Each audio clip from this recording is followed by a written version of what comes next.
नमस्कार प्रेक्षकांनो, स्वागत आहे आपल्या या यूट्यूब चॅनलवर। तर आता इकडे सावीला तर दामिनीने पोलीस स्टेशनमध्ये आणलेलं असतं।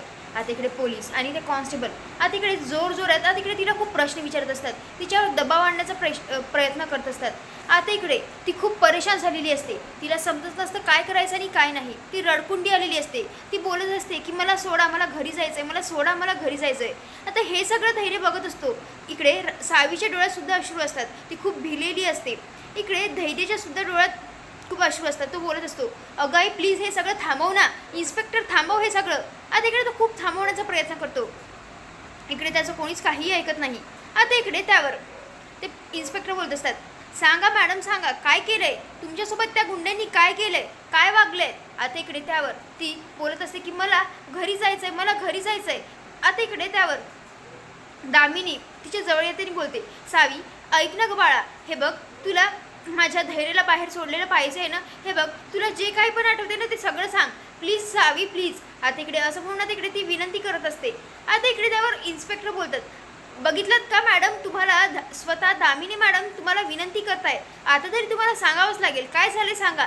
आता इकडे इकडे ती कॉन्स्टेबल इन्स्पेक्टर आणि इकडे हे दामिनी, आता हे तिघही मिळून इकडे दामिनीला प्रश्न विचारू तिच्यावर प्रेशर आणू आता इकडे तिला खूप परेशान करतात। तिला या सगळ्यांची खूप भीती वाटत असते, ती जोरात रडत असते, तिला आता या तिघांनी सुद्धा एकदम वेडच लावलेलं असतं। आता हे सगळं इकडे धैर्याला काही बघवत नसतं, ती फ्रेंड अशी ओरडत असते। आता इकडे त्यावर तो बोलत असतो, अगं आई प्लीज शांत हो ना, तू तरी काय सगळं घेऊन बसलीयस। आता इकडे अखेर ते एवढं पागल करतात त्या सावीला की आता इकडे ती भीतीने आता एकदम तिला चक्कर येते आणि ती जागेवरच तिथे पडते। आता हे बघून इकडे धैर्याला काही समजत नाही। आता इकडे त्यावर दामिनी त्याच्या जवळ जाते। आता इकडे त्यावर धैर्य बोलतो, झालं तुझ्या मनाला झालं का समाधान, दिलं तिने स्टेटमेंट, मी म्हणून म्हणत होतो की तिला नको आणू तरी कशाला आणलंस तू। त्यावर आता इकडे ती बोलते, माफ कर धैर्य मला, पण मला वाटलं की ती काही ना काही सांगेल आणि तू सुटशील। आता इकडे असं म्हटलं बरोबर इकडे तो बोलतो, अगं आता तरी तिला घरी घेऊन जाशील की नाही, हे बघ मी तुझ्यासमोर हात जोडतो आणि तिची घरी जाऊन प्लीज चांगली काळजी घ्या। आता इकडे हे सगळं तो हात जोडून बोलत असतो आणि इतकंच नाही तर तो बोलतो, हे बघ जर तिने माझी आठवण काढली तर कसं तरी तिला समजवा आणि प्लीज तिची सगळी मिळून काळजी घ्या। आता असं म्हटलं बरोबर इकडे ती बोलते की हो घेऊन जाते। आता इकडे त्यावर ती तिच्या तोंडावर पाण्याचे शिंतोडे वगैरे टाकते। आता इकडे तिला उठवण्याचा प्रयत्न करत असते आणि बोलत असते, सावी बाळा उठ ना। आता इकडे तिला घरी आणण्यात येतं। आता इकडे ती तिच्या रूममध्ये झोपलेली असते। त्यावर तिकडे अवंती बोलते, पण आई हिला चक्कर कशी काय आली सावीला। आता इकडे त्यावर ती रडत बोलत असते की सगळं माझं चुकलं, मी तिला इकडे जेलमध्ये न्यायलाच नव्हतं पाहिजे, तिथे नेलं आणि तुला तर माहितीच आहे ना पोलिसांचं कसं असतं ते। आणि आता इकडे ती स्वतःलाच दोष देत अशी रडत असते। आता हे सगळं बघून इकडे अवंतीला सुद्धा हे सगळं खरंच वाटतं की दामिनी म्हणजे सगळं खरंच बोलत असेल म्हणून। आणि आता इकडे ती खूपच बोलत असते, बघ माझ्या लेकीचा काय हाल केलं त्यांनी, आणि तिला प्रश्न विचारू तिला खूप प्रेशर आणलंय। आता इकडे त्यावर ती खूप रडत असते म्हणजेच दामिनी, आणि तिला असं दाखवत असते की खरंच तिला खूपच काळजी आहे सावीची। आता इकडे ती तिथून म्हणजेच आता इकडे बोलते की आता जाऊ दे, तिला आराम करू दे, आणि तिथून जाणार समोरून एकदम पराग येतो, त्याच्या पूर्ण डोक्याला बँडेज वगैरे बांधलेलं असतं। आता इकडे त्यावर दामिनी बोलते, आलास तू, आणि तिकडे ती अजूनच रडायला लागते आणि बोलते की बरं झालंस रे तू त्या दिवशी वाचवलंस, जर वेळेवर तू फोन लावला नसता आणि माझं धैर्य जर गेलं नसतं तर आमच्या घरच्या इज्जतीचं काय झालं असतं, खरंच तुझ्यामुळे वाचली। आता इकडे त्यावर पराग बोलत असतो, सावीची कशी आहे तब्येत। त्यावर तिकडे ती सांगते की ती आता सध्या झोपून आहे, बघ कशी झोपली आहे, आणि या सगळ्यांमध्ये इकडे धैर्याला सुद्धा अटक झाली आहे। आता इकडे त्यावर तो बोलतो, का झाली आहे त्याला अटक। आता इकडे त्यावर ती सांगते की आजचा खऱ्याचं थोडंच जमाना आहे, आणि तिकडे ती खूप म्हणजे असं नाटक करते आणि खूप रडत असते। आता इकडे ती बोलत असते की खूप झालं हे, आता देवाकडे एकच प्रार्थना आहे की माझ्या सावीला आणि माझ्या धैर्याला कसल्याच संकटात नको टाकू, जे काही करायचंय ती शिक्षा आम्हाला दे पण त्यांच्या आयुष्यात आनंदान। आता इकडे ती मुद्दाम रडण्याचं नाटक करत असते। आता हे सगळं इकडे परागला बघवत नसतं। आता इकडे तो अवंतीजवळ येतो आणि बोलतो की वहिनी पण हे सगळं काय होऊन बसलं। आता इकडे ती बोलते, अवंती ते काय आहे ना पराग, आम्हाला सुद्धा कळत नाहीये, कारण ना सावी आता कुणाचंच ऐकत नाही, ती फक्त धैर्य भाऊजींचंच ऐकते, आणि ती फ्रेंड आता इकडे ती फक्त त्यांनाच आठवण काढतीये। इकडे सावी झोपलेली असते, पण मात्र आता इकडे ती फ्रेंड अशी हाका मारते आणि एकदम दचकून उठते।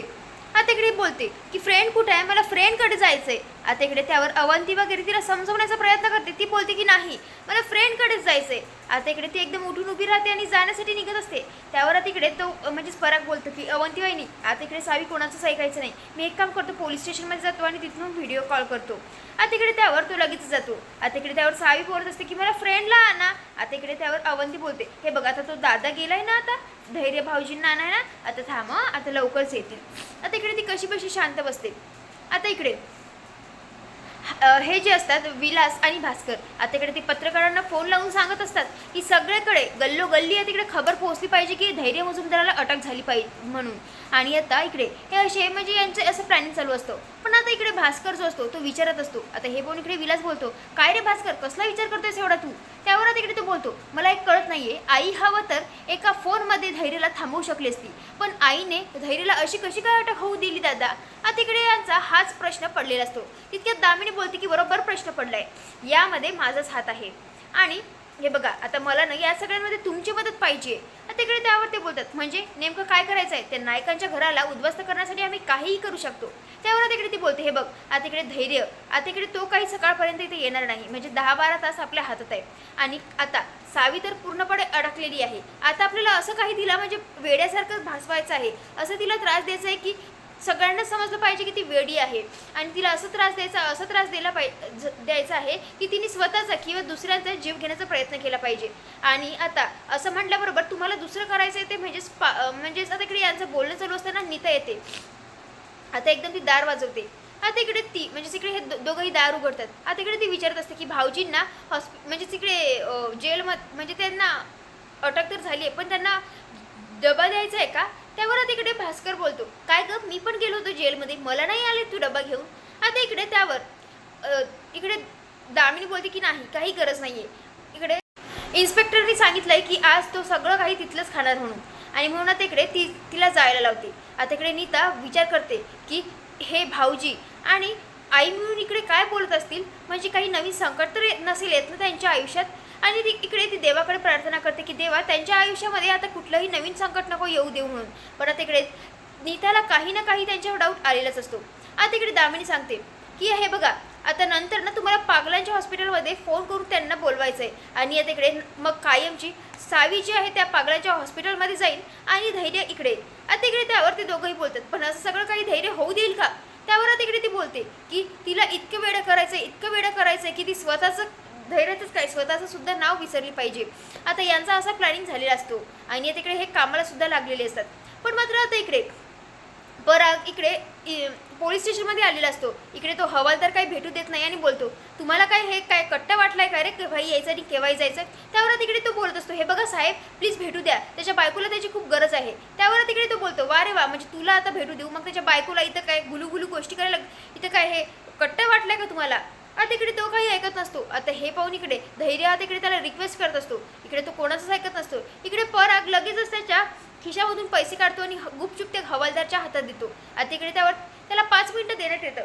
आता इकडे तो बोलतो, हे बघ तुला ना लवकर सावीला भेटावं लागेल, म्हणजेच बोलावं लागेल, कारण ती कोणाचंच ऐकत नाहीये. तो लगेचच व्हिडिओ कॉल करतो आणि बोलत असतो. त्यावर तिकडे ती रडत बोलते की फ्रेंड तू केव्हा येणार आहेस, तुझा अजून खेळ संपलाच नाहीये का? मला तुझी खूप आठवण येते, मला तुझ्याजवळ यायचं आहे, प्लीज ये ना तू लवकर. त्यावर तिकडे धैर्य बोलत असतो, हे बघ बाळा तू ना आता जरा शांत हो आणि तू ना झोप.